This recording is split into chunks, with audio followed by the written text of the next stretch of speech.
Hey everybody, welcome back to another episode of the Shed Organics Show. My name is Jordan and I'm pumped to be able to bring you today's guest. We have Darcy, or the Backyard Naturalist, and Darcy has a channel that I've been a huge fan of for a couple of years now. I was very fortunate to discover Darcy's channel early on, and I was captivated by the way that he distills the information of, well, we talk about it in the conversation, but distills all of this kind of scientific research and information down to the everyday person and helps us understand our backyard here in Australia. Now, Darcy resides in Melbourne in the inner west and has taken his observational humor, I guess, as well, because there's plenty of humor in his content and his observation of nature and the plants and the animals, the flora and fauna of our natural communities, and is wanting to highlight some of those lesser known species or lesser appreciated species. And just the way he does it is just so clever. So after this conversation, if you hadn't heard of Darcy before, I really encourage you to go and check out his channel. But if you're coming here as a fan of Darcy, it's really nice to be able to get to know the person behind these videos and get to know the reasons why and the observations and the perspectives in which he's trying to share. So I had so much fun chatting to Darcy today. I can't wait for you to hear the conversation.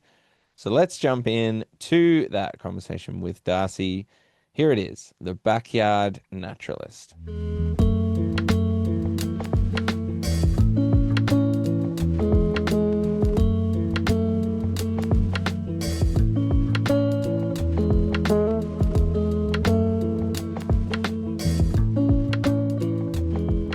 But what struck me is that your content is so well put together that I just felt engaged from start to finish in a topic that sometimes I often thought was either not that uh, fascinating or overlooked, or, for example, like the magpies or the lawns or something like this. And the way you package your content had me hooked from start to finish.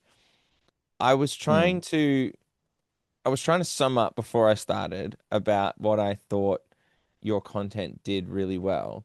And I think it has this amazing familiarity in the fact that it's almost like doco-like, but then you throw in this twist of your little signature humor and things like this and Mm. the Aussie larrikinism that really just makes me keep smiling every couple of seconds because Yeah. it's like I'm learning something but smiling. So give me a little bit of an insight into the journey of starting to create this type of content for you. Yeah, sure. So I think it's no surprise to anyone who watches my videos that I've got a background in video production. So Hmm. I've been doing that for probably 7 or 8 years now. Cool. I started my career as a graphic designer, went to uni for that. Nice. Probably should have ended up at Macca's, dishing out fries instead. But I got into that field, and then I started working at a place that did video production. Hmm. Um, and they offered me some jobs doing that. It was predominantly doing videos for the caravan industry, of all things. Okay. Um, but it was interesting enough. Learned a lot It about caravan. sharpens your skills though Um, too on the camera, right? 100%. Like, I'm not going to say no to any kind of video experience. Like, Hmm. it's all good. And part of that job was doing some TV shows for Seven Mate.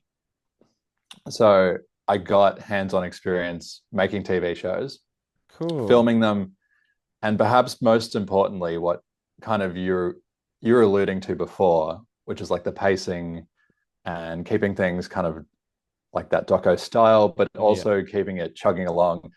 Um, just learning how to edit for TV, which is quite a competitive space. Hmm. Um, if someone's watching a TV show, they could just switch over to another channel like that. Yeah. You've got to keep bums on seats. You've got to keep people engaged.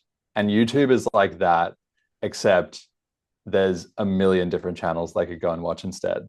So Yeah. it's very, very competitive. Yeah. And I thought to myself, wow, I want to have a go at that. Um, yeah, so that's kind of how that developed. That's I cool. hadn't really road tested my writing abilities, but oh, did you want to interject? Well, all I was going to say was that makes a lot of sense in terms of how your content then comes across because it Mm. seems so professionally well done.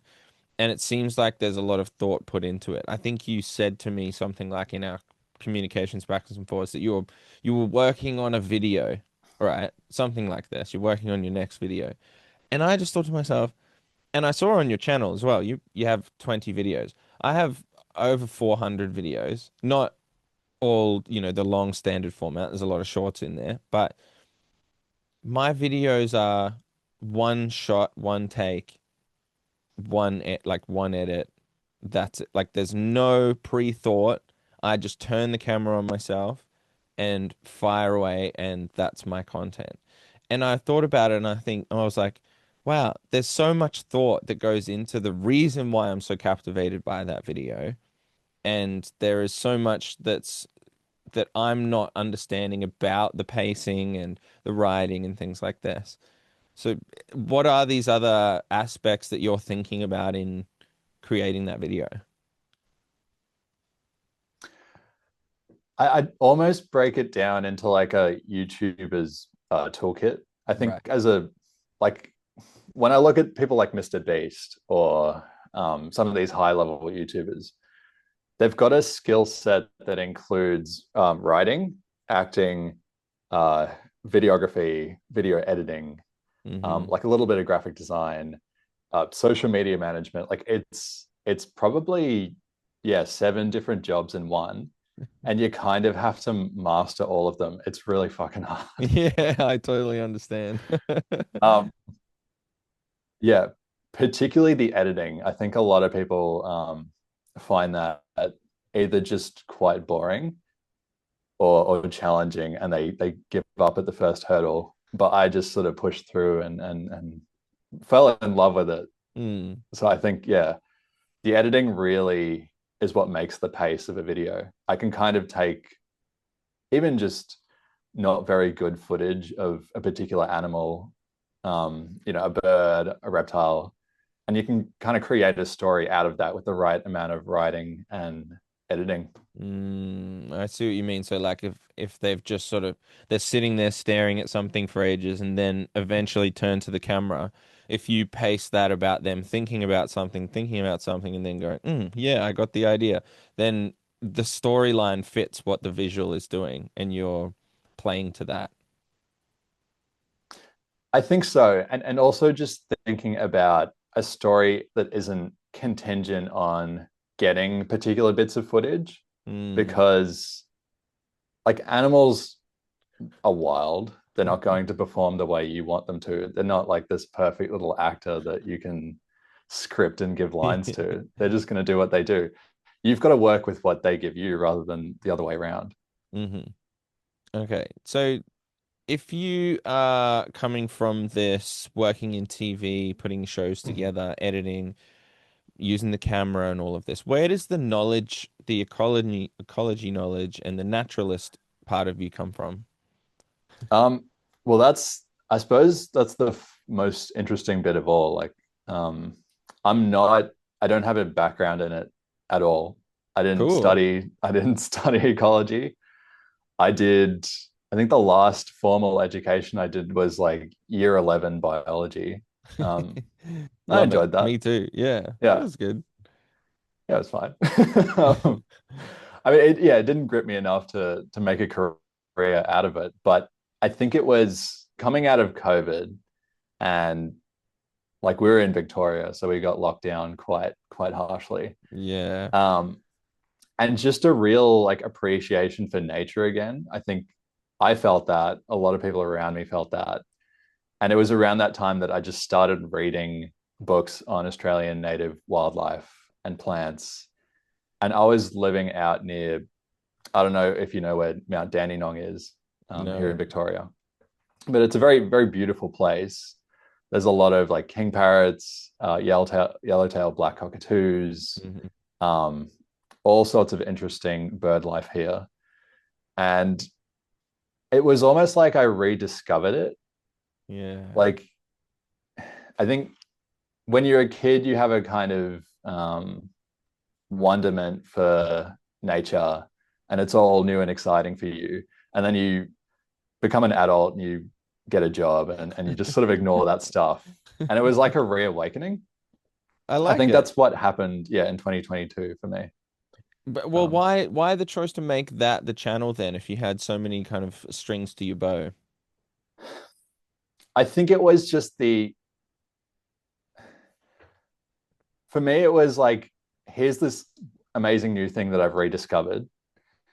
And I'd watched David Attenborough style documentaries my whole life, as I assume most people, Yeah. including yourself, have.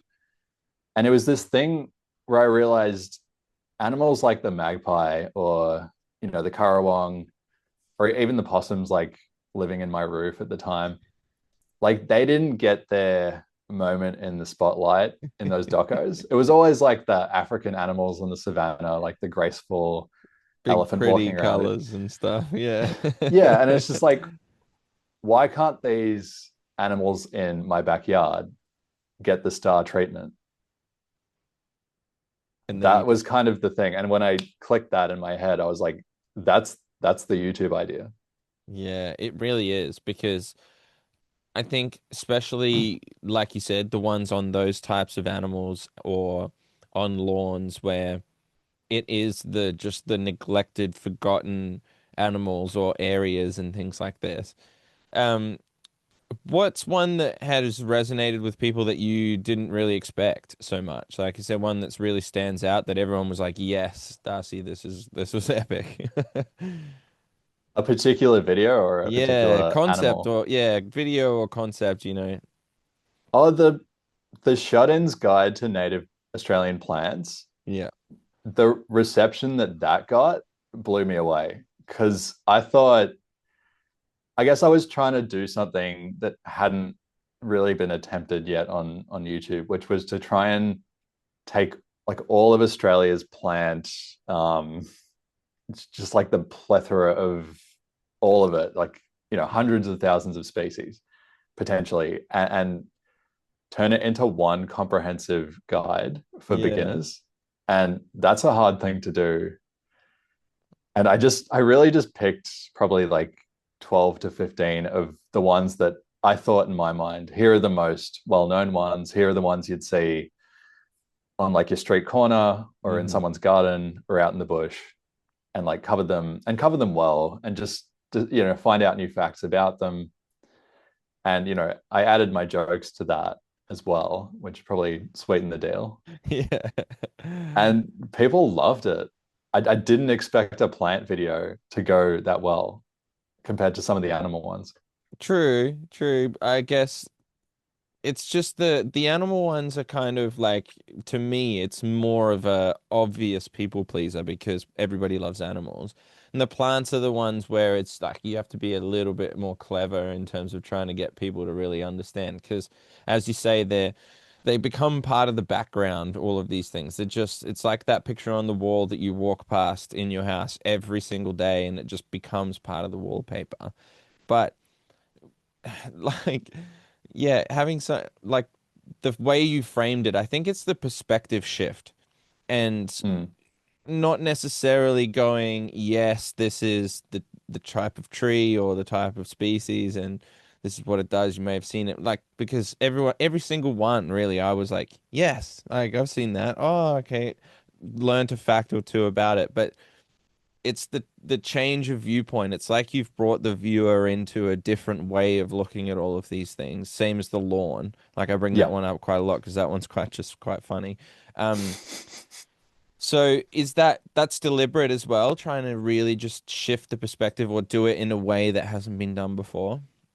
I think almost the strength of not having studied ecology is knowing what the average person wants to hear Yeah, about. yeah, I'm not coming at it from a super learned point of view. Like obviously I do research. Like yeah. it's all just just chat GBT all of that. But like because I'm coming at it from kind of a layman point of view, I'm able to I get the word I've heard a lot is synthesize. How do you synthesize like a lot of knowledge into like a digestible package for the average person Hmm. who's not necessarily going to sit through a lecture on plant ecology and like the different, there's 800 acacia species or whatever. And it's just like, do you really need to know all of them and like all the different orders and stuff? Or do you just need like an overview? Mm, And what are the main, if there was like 10 cool facts about acacias that your average person, wanted to know, that's like the main thing I want to convey. They do like the nitrogen fixing. yeah. They grow quickly after the bushfires. Like that's all the stuff that I think your everyday person wants to know. That's true, and that's a critical part of keeping the knowledge in the culture, I guess, too, because you're right. No, not everybody needs to understand all of the differences. There can be the experts that dive down those rabbit holes and need to know everything. But then, if everybody has a general understanding of all of the wildlife, flora, and fauna around us, then we're going to live more harmoniously with it because we understand what it's doing and why it's there. Yeah, exactly. And I think if there was if there was a mission statement for the channel, that would be it. To try Yeah. and raise that level of understanding from where it is now, which is like getting better, but can we lift it a bit higher? Yeah, I really like that. And it is appealing to the everyday person because it's just so digestible Mm. as a sort of media. Um, what I'm going to bring it back to lawns again. What have you learned about people's reaction to the lawns one in particular? Because uh I know that nearly everybody has a bit of lawn like somewhere on their property. Nearly everybody.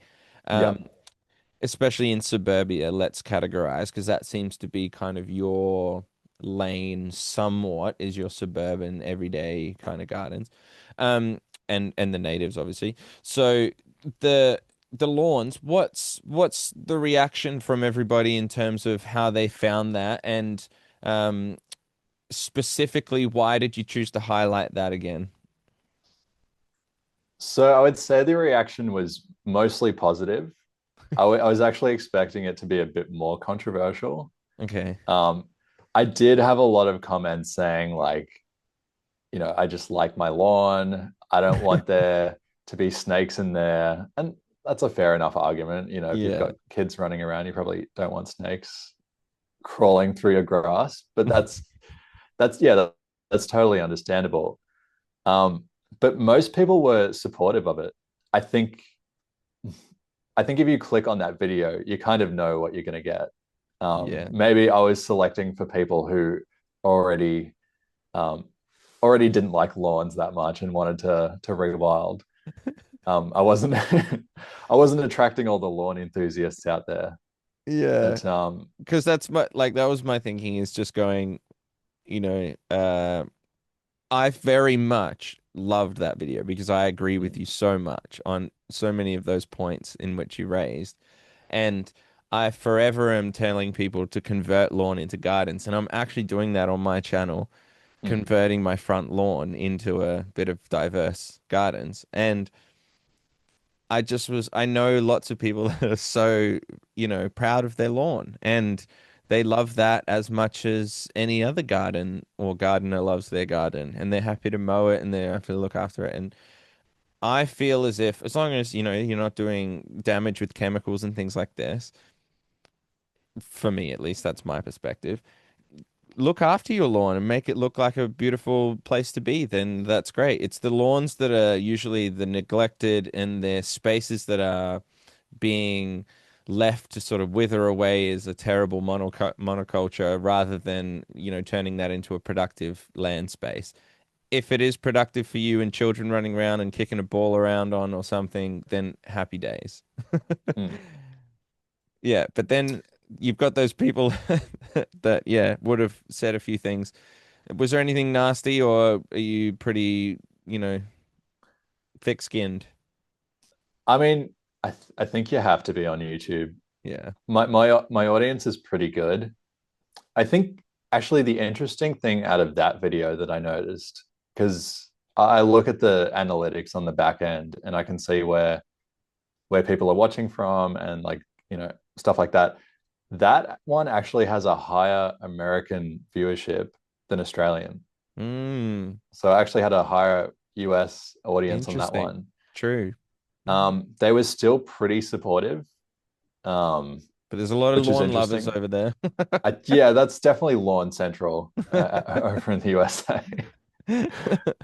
Yeah, I don't know. There's a weird cultishness to owning a lawn, which rubs me the wrong way. But at the end of the day, it is your property. I'm not gonna knock on your door or Yeah, anything. but you're also your content comes with that element of tongue in cheek, right? It's Oh, kind for of sure. Yeah. yeah, it's not you're not having a go at people, you're just having a laugh essentially at some things. Um, let's talk about that side of it as well, the humor. Yeah. Um, have you always been a funny man? How do you write your jokes? Like these are really funny little clever twists that you put into your writing, and I'm interested to know how naturally that comes to you. Yeah, it's interesting. I don't think I've always been a funny man. Like I've always had some wit and I've been able to write decently.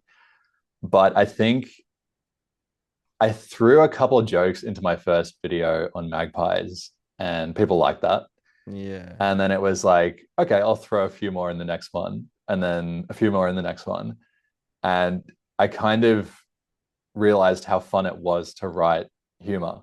Hmm. And it just became this thing where, um, yeah, I want these videos to be educational, but I want them to be entertaining and humorous as well.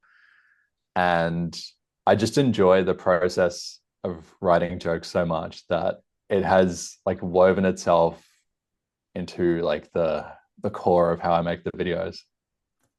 Yeah, true. And I imagine trying to come up with a way to make something funny that's not all that interesting at all. But I suppose the fact that maybe that it's not interesting is the fact that it's funny in some cases. So are you, spending a lot of time trying to come up with the jokes? How naturally are they flowing? And do you just think of something randomly and then go, "Oh, I'll write that down for the show, for the episode"?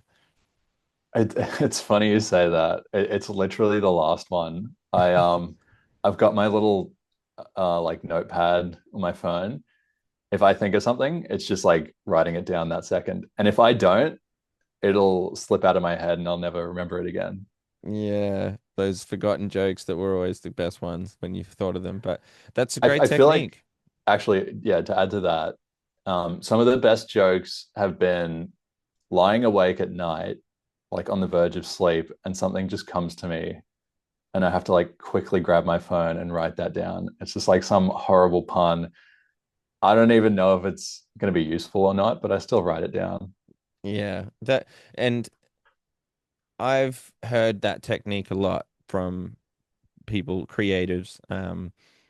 Myself, like I would often get a lot of good melody lines or music ideas when I was writing music and at that stage. And it's from my understanding, it's got something to do with moving in between those different brain waves in your sleep and getting towards Mm. that more um, kind of dreamlike state. And it's amazing because I feel like some of these ideas, we're not consciously constructing them. They just appear out of nowhere and you kind of just, they're just in your head and you go, hey, that's a great idea. Let me write that down. Yeah. And kind of like accessing a certain part of the brain, the more you do it, the better you become at it. Like humor is something you can learn, like contrary to popular belief, I think. It's something you can learn how to do. Hmm. Isn't it more of a, like it's a notice, once you start noticing that or being more receptive to that, Hmm. it could be anything as well. I believe you start seeing more of it in your life and you start being open to it and it trains those pathways in your brain, right? Definitely, yeah. And having a YouTube channel and having to produce videos on a regular basis. And like to put it maybe crudely, like it forces you to do that. It forces you to activate that part of your brain. Mm. So whether you like it or not, you're going to be funny. Yeah, that's true because you're almost constantly in that mode, aren't you? Yeah.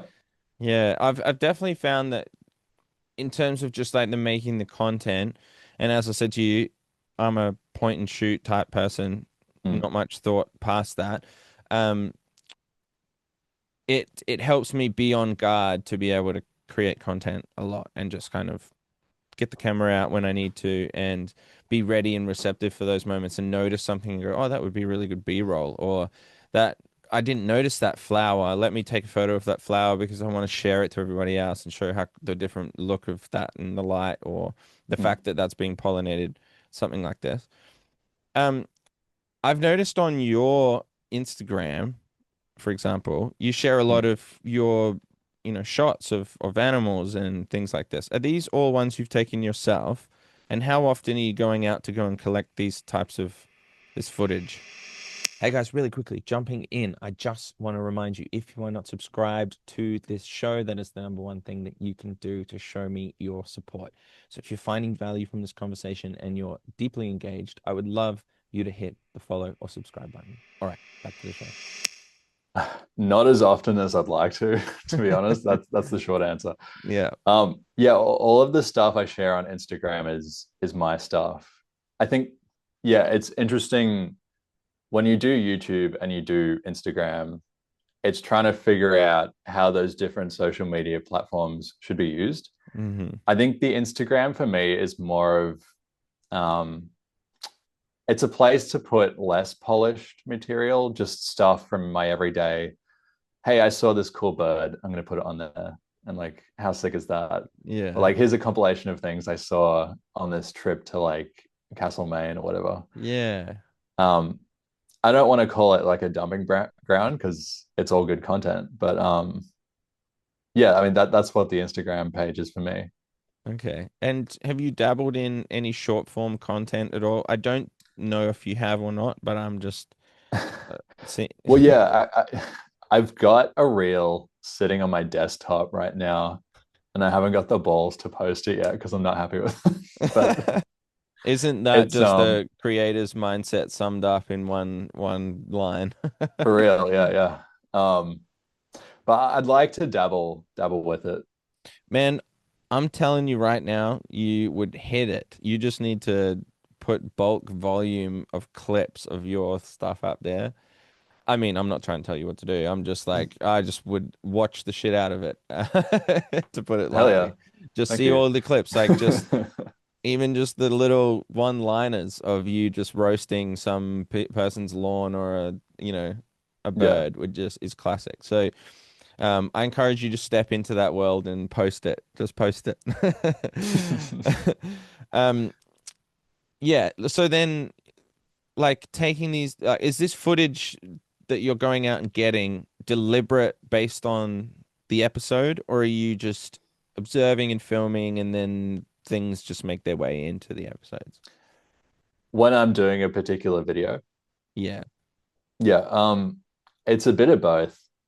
I think the stuff I've already collected does inform like the ideas that I can do like going forward. Like I've got a wealth of echidna footage now just from like seeing them around the place. They Yeah. just kind of appear sometimes out of the ether and come say hello. And I've got enough now where I could potentially make a video, Hmm.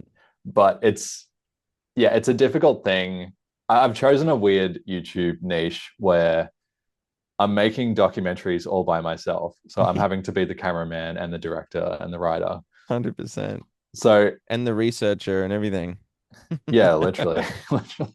So, but yeah, no, that's the lot in life I chose. So I go out generally if I'm going out whilst making a video, it's because I've chosen a topic where I know where I can find these animals or plants Yeah. and I can reliably get them. And if I can't, I can source the footage from someone who'd be willing to share it with me. Yeah, true, true. And looking at topics that you're, well, I don't want you to give away anything that's coming up in the future, but when you're Mm. thinking of topics to move forward and kind of come up with the next idea and that is, are you finding that there's a long list of ideas that you're having, or it gets longer and longer, or are you finding that you're just kind of going, well, covered this, I've covered this, I'm sort of gonna tick everything off sooner or later? It's an interesting one. The idea list is growing by the day, which is good. A Yeah. lot of it's a lot of it's just cover this animal that I haven't covered yet. But I'm increasingly, like with the lawn video, coming up with ideas that are a little bit outside the box. They're a bit more like a theme rather than an animal or a plant. Um, Maybe something that intersects with attitudes and society and community and philosophy and history and things like that, and how it relates back to nature. I think those kind of ideas are definitely something I want to explore more. Mm.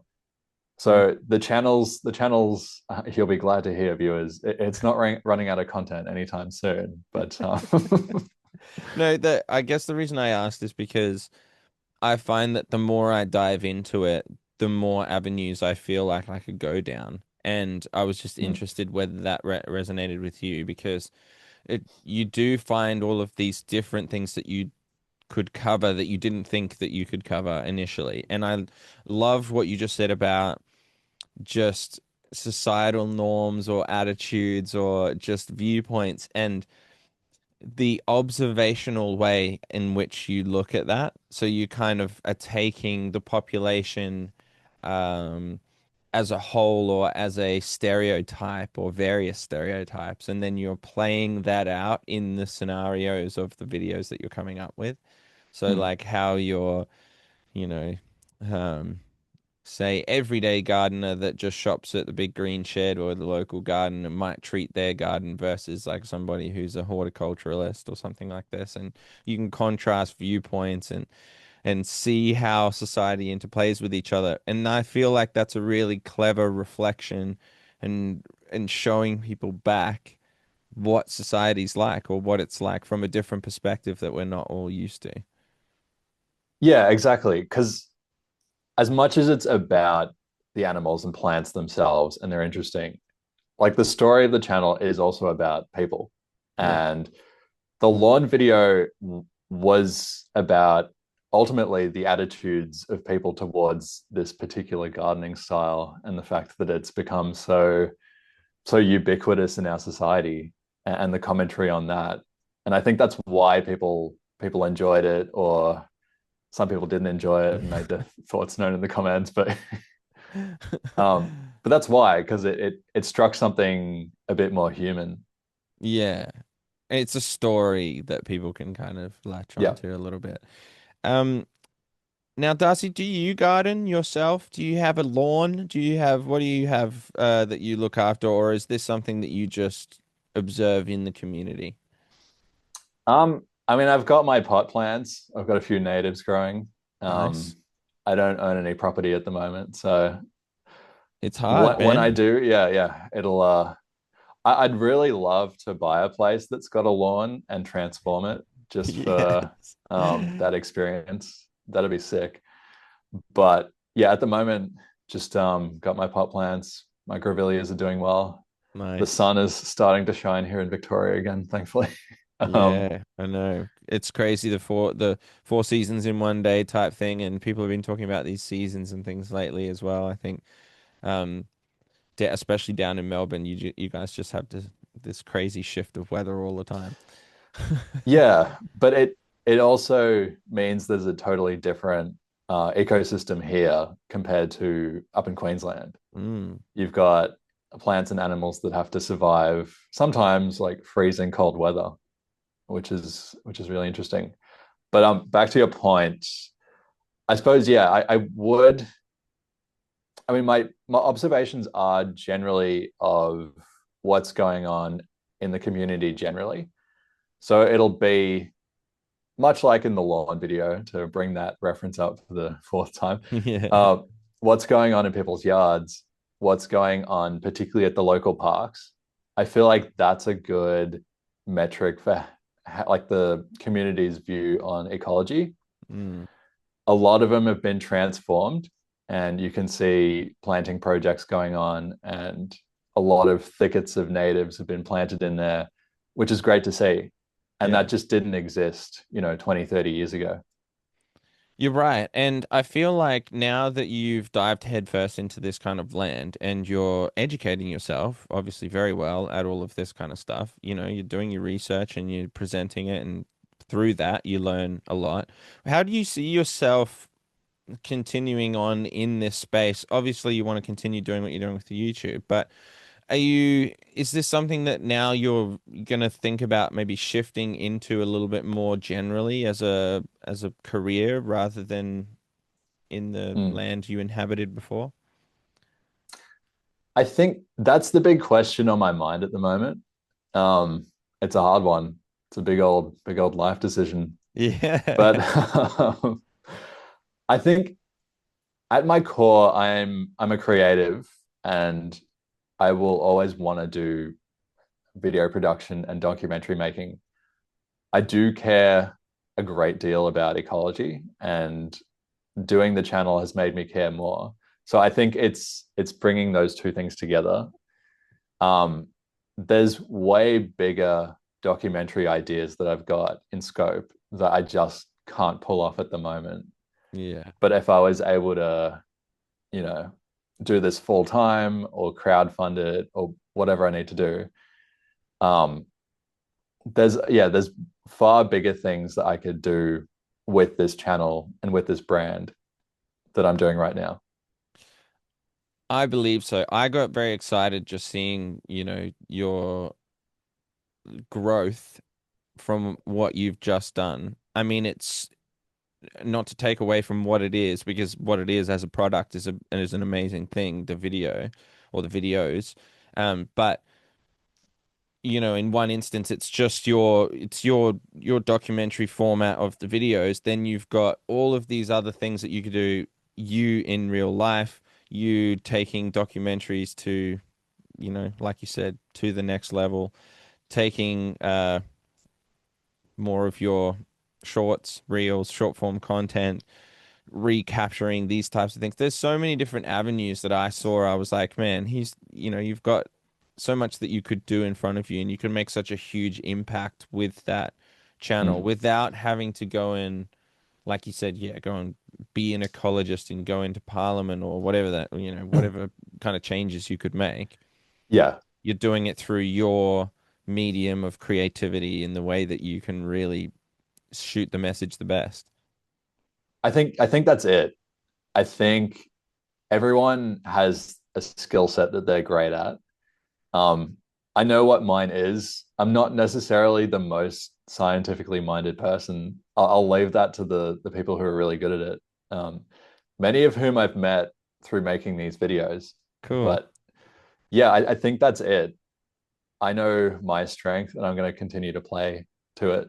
And I think We that's the main thing. we need people to take the big information and make it available for the masses. And I feel like you're doing that very, very well. Um, so it is just you doing literally everything. There's no help that you have. And is this something that you started obviously in your spare time? You're still working a normal job. Yeah. So, well, to answer the first part, um, I have had a bit of help here and there. I've actually had some people on Instagram DM me and offer to give me some footage that they've shot, or they've um, actually gone out specifically to shoot stuff for a video for Cool. free. I mean, I'll shout them like a beer Yeah. or a gift basket or something to say thank you. Yeah. Um, and then yeah, I mean, I've recently met a guy who lives in Melbourne, and he's been helping me out with the scripts because he's got some comedy experience and writing experience himself, and he loves his bird watching and bird photography and stuff like that. So we've been working together, but Cool. predominantly, yeah, predominantly it's me Mm. handling most of this channel, and then working as well on top of that to make Yeah, ends meet. exactly, because your passion projects on the side, and I spoke about this in one of the previous episodes with a few guys that have just got getting a business off the ground. Getting any kind of project off the ground requires you to put in 3 hours Yeah. and invest a lot outside of your normal daytime job. So presumably now, because you've built up a pretty cool community on YouTube, are you feeling the effects of that community? Are you feeling like you've got, some people that can give you some good feedback and can communicate with you in some Mm. discourse? Yeah, 100%. I mean, there are those people I just mentioned before. Like, I'd trust their feedback any day. Um, I've made a few friends just from doing these videos. Um, and yeah, their feedback's always valuable. I've got my patrons who Yes. most of them stuck with me the whole time, which is great. Um, I appreciate their feedback. I do a poll, or I at least try and do a poll every few months just to kind of do a temperature check and like how are things going. Which of these video ideas sounds good to you, that sort of Yeah. thing. Um, yeah, I suppose that's kind of where I'm at with getting feedback. That's cool. Tell me about the Patreon then. What was that like I mean, obviously I know the reasons why people set up Patreons because they're a really good way of having that Mm. extra community engagement for a little bit of support financially. But what sort of things are you using your Patreon for, or what are your patrons getting out of coming and being a member with you? Because I'd like to try and point some people towards supporting your channel that way if they can. So, Yeah, um, okay. There's a little poll that Patreon runs itself for, I think it's new joiners. Um, and they state why they support the Patreon page. For the most part, it's because they just want to support the videos financially. So I mm. keep making them. I think that's the big reason that people do it. Exactly right, because I know that there's a lot of people that have these sort of tiers, and they go, "Oh, you can come in, you get all this access to all this kind of stuff," and Yeah, it's puts creators under a lot of pressure to have to do a lot of extra stuff, and I I feel, do that stuff as well. yeah, Um, well, I that's do like awesome, I do like a 48-hour prior release for the patrons, cool, and I do the video polls and just little things like that. Their names, if they're in like the second tier, their name gets put in the credits at the end of the yeah, video. sick, So there's little perks. I deliberately designed them so they're not straining me, yeah. because I think that would destroy my creative flow, as you were saying. Exactly. And as you were saying, the crux of the reason why they're supporting your Patreon is because they're supporting your channel Mm. and helping you to continue to do what you're doing. Because as we said, it is a unpaid job until you reach a certain level, Mm. of which seems to be more, bigger and bigger and bigger year after year to try and get to this stage. But it is what it is, and Mm. it's a fun journey, I guess. Yeah. Um, Lastly, man, let's go through a couple of things in terms of what you've learned from video. So I mean, I'm not expecting you to be able to pull 100% facts off the top of your head, but Okay. like you did with the acacias earlier, not specific to acacias, but if you had to give us a couple of things that you've learned that really stood out to you over all of these videos from any of the animals or plants, what are they, and what are some of the ones that we can take away? I think some of the overarching themes that come up again and again and again are things like, a lot of our bird species are hollow nesters. So they need tree hollows to nest in, and those are increasingly in short supply, which sucks. And those hollows take a long time to form. A lot of it's due to uh, a relationship between fungi and insects slowly breaking down a small hole in the tree and then wearing it over potentially hundreds of years until it's ready to be nested in. Wow. Um, and like that's just an example of some of the challenges that our wildlife is facing. And That's a crazy one. Just to yeah, stop you there.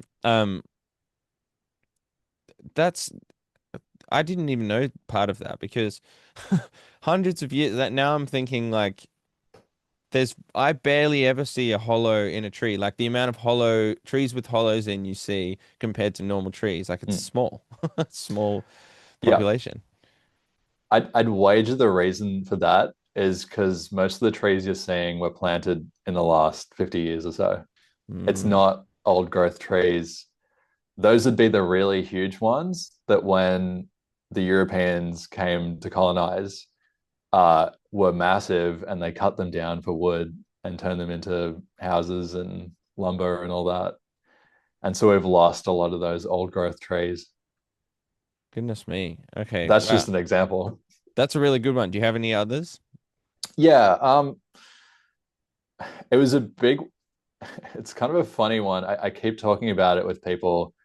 People love ravens, and so do I. Yeah.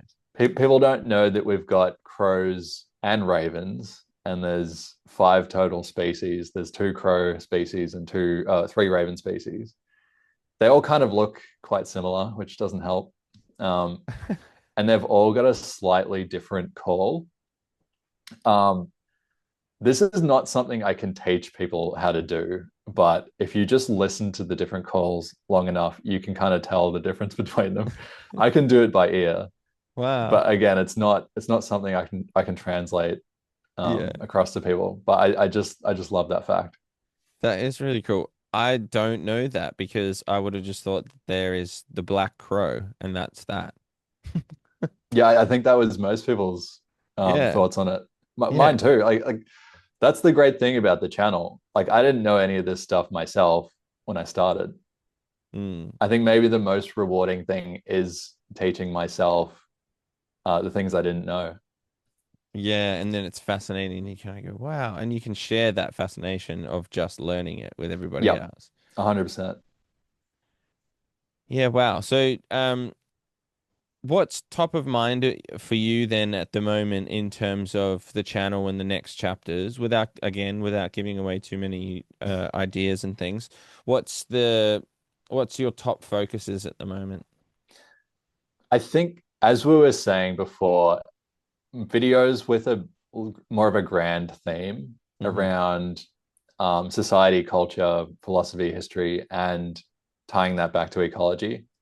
Yeah. I think perhaps the reason subconsciously I mentioned the hollows and cutting down trees is that I don't think a lot of Australia's history is taught from an ecology point of view.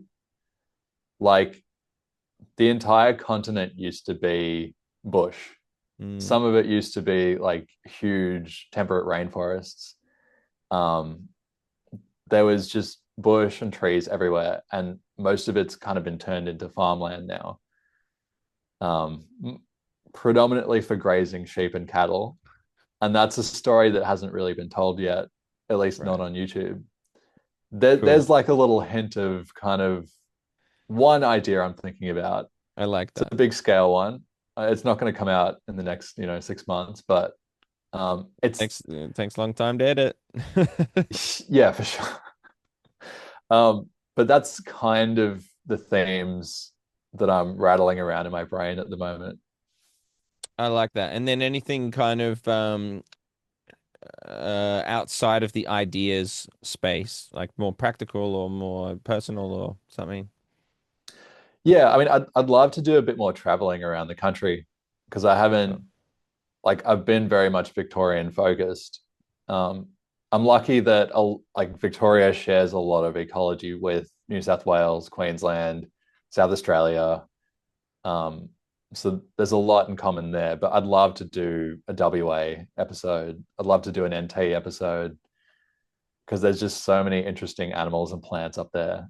There definitely are. And you're right that it translates a bit, but then you can really focus in on the different aspects of all Mm. over the place and you can come really good. But what about I know you're very Australian focused, but what about kind of world, global systems and ideas together as well, and global history and ideas. And um I don't know, you said you got a lot of audience in the US as well, so it's not just an Aussie sort of thing. Yeah, I suppose on that, that's probably very far in the future that I'll be thinking about that. Well, there's a lot to I explore kind here. of I kind of like the fact that the channel is focused on Australia. I don't think there's not a lot of content that's about specifically us on YouTube or even on TV in movies. I like the fact that this is a channel that's just about our country. And if anyone from overseas wants to watch and become informed about what we're about, what kind of animals live here, what the people are like, from my very skewed perspective, and, they can come and watch and enjoy. But it's kind of a celebration of Australia. I wouldn't mind going over to New Zealand or Borneo for like a one-off, but I think this is very much an Australia focused channel.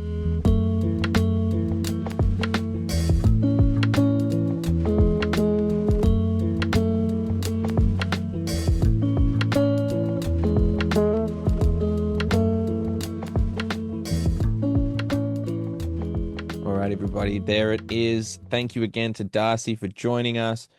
His insights into content creation and just the thought that goes behind some of these videos is really, really cool. And the way that his perspective is of sharing some of these lesser known or lesser highlighted parts of our flora and fauna, just so cool, really. It's just so awesome to have somebody like that that's able to use their creativity to distill this information for us in the wider community. So thanks, Darcy, and please go and check out his links if you haven't already. If you enjoyed the episode, please share it around. Just let Darcy or myself know if you enjoyed the conversation, and any kind of review for the podcast is greatly appreciated wherever you are listening to this. Now, finally, from me, there's a couple of things that are up on my YouTube channel now. Remember, my transformation of a front lawn space here at home into a thriving garden is now well underway, and you can see plenty of those updates. So I'm excited for you to see those. Head to the YouTube link in the description. And lastly, the organic growers guides. Don't forget those. There's a free one on the website that you can download to get yourself started into organic growing as a beginner. But if there is something that you want that's a little bit more challenging, then there is always the intermediate guide there as well. So that's it. Thank you so much. And I'm excited to see you on the next episode. Take care. Bye for now.